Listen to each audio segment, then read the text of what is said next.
Mali Marko.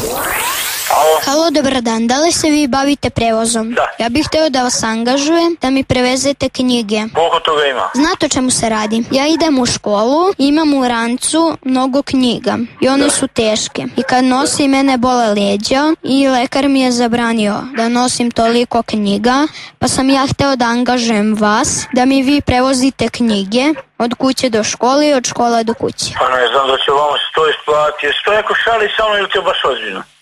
Ne, ozbiljno. Pa koji različit idete kad ne možete na knjige? U treći.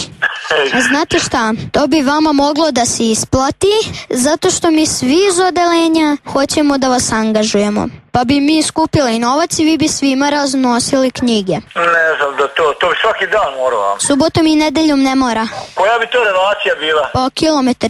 Ali ja onda mora svima vama koliko svima razvojiti. Mi svi živimo u istom delu grada. Ja to još nisam imao takvu ponudu.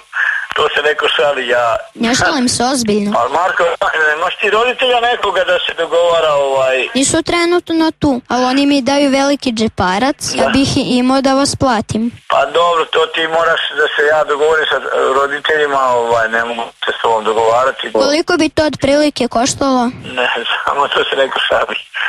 Ne šalim se ozbiljno. Nego šali se, ne možeš zvezati sa mnom. Uz osmeh život dobro zvuči.